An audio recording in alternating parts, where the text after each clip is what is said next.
तो बिहार ने ये जो वोट अधिकार यात्रा है, आज उसका एक महत्वपूर्ण पड़ाव जहां आप सब इकट्ठा हुए हैं, इस यात्रा ने कुछ संदेश दे दिए हैं दिल्ली के हुक्मरानों को और हुक्मरानों के हाथ में कार्यरत कठपुतलियों को भी। और वो संदेश स्पष्ट है।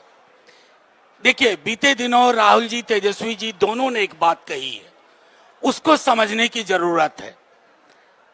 ये हमारी भीड़, ये जो हमारे लोग, ये जो बिहार की जनता इकट्ठा हो रही है ना, ये स्कूल कॉलेज बंद करके नहीं हो रही है, दीदियों को छुट्टी दिलाकर नहीं हो रही है। ये स्वतः स्फूर्त भीड़ है। लोग आ रहे हैं अपने वोट की रक्षा के लिए।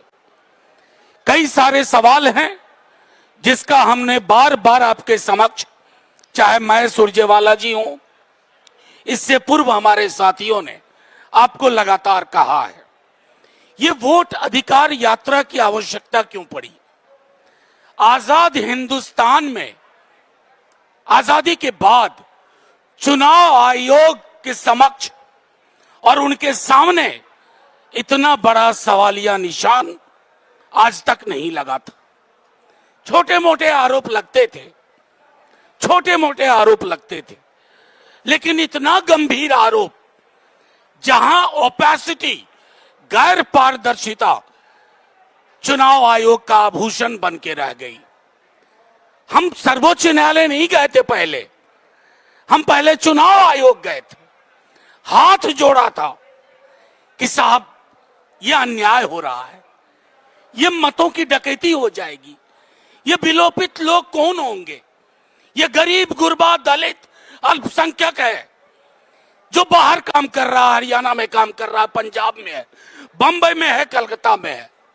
आप उसको 1 महीने के भीतर दस्तावेज जुटाओ अभियान, वो भी दस्तावेज, तमाम 11 दस्तावेजों में बिहार में सैचुरेशन 20% से ज्यादा किसी का नहीं, 86% आधार का था।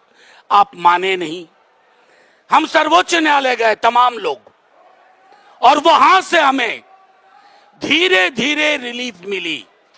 जिन चीजों पर पाबंदी लगाई थी चुनाव आयोग ने, वो पाबंदियां धीरे धीरे खुली। फिर भी हठधर्मिता और अहंकार इस तरह का कि आधार को नहीं मानेंगे। फिर सुनवाई में जब कहा गया तो 65 लाख का वर्गीकृत आंकड़ा भी देंगे और आधार भी लेंगे। लेकिन सुप्रीम कोर्ट के ऑब्जर्वेशन में, सर्वोच्च न्यायालय के ऑब्जर्वेशन में था कि ना सिर्फ 65 लाख, 7,24,000 में भी आधार को 12वां दस्तावेज माना जाए। लेकिन मैं बता नहीं सकता कितनी दिक्कतें हो रही हैं। बीएलओ जाते हैं, बीएलओ कहते हैं कल आना, बीएलओ ले लेते हैं कागज, पावती नहीं देते हैं। कल हमने 1-2 चीजें ट्विटर पे डाली, 1-2 विसंगति, उसके बाद तमाम डीएम को निर्देश किया गया कि फर्ज करो, दबाओ, सार्वजनिक दो, ताकि उच्च न्यायालय में ये कह सकें कि 98, 99, 99.5%। तो ये मत चोरी, मत डकैती, जो भी विशेषण आप ले लें, उसके खिलाफ ये आगाज है। ये आगाज राजनीति के लिए नहीं शुरू हुआ था, ये आगाज लोगों के साथ खड़े रहने से शुरू हुआ। राहुल जी, तेजस्वी जी, तमाम महागठबंधन के लोग, साथ में संदेश भी जा रहा है। बार बार तेजस्वी जी ने कहा कि ये चुनाव सरकार बदलने का नहीं है, सरोकार बदलने का है। ये चुनाव बिहार को कॉस्मेटिक चेंज नहीं, फंडामेंटल शिफ्ट, चाहे रोजगार का सवाल हो, नौकरी का सवाल हो, अब वो बिहार के विमर्श में है। हम मिथिलांचल में बैठे हुए हैं, हमारे महागठबंधन ने, तेजस्वी जी ने घोषणा किया कि मिथिलांचल के लिए एक ऑटोनोमस विकास बोर्ड का गठन होगा। सिमिलरली सीमांचल विकास बोर्ड का गठन होगा, ताकि ये जो इलाके जहां से पलायन भी ज्यादा है, जहां रोजगार की कमी है, जहां गरीबी भी ज्यादा है, वहां सरकार दिखे, सरकार के सरोकार दिखे। और मेरा सीधे तौर पे ये कहना है आखिरी में आप लोगों से कि मैं दोहरा रहा हूं, ये यात्रा जो चल रही है ना, ये एक पड़ाव पे पहुंचेगी, लेकिन इसकी मंजिल नवंबर का महीना है। नवंबर के महीने में बिहार अपनी मंजिल हासिल करेगा।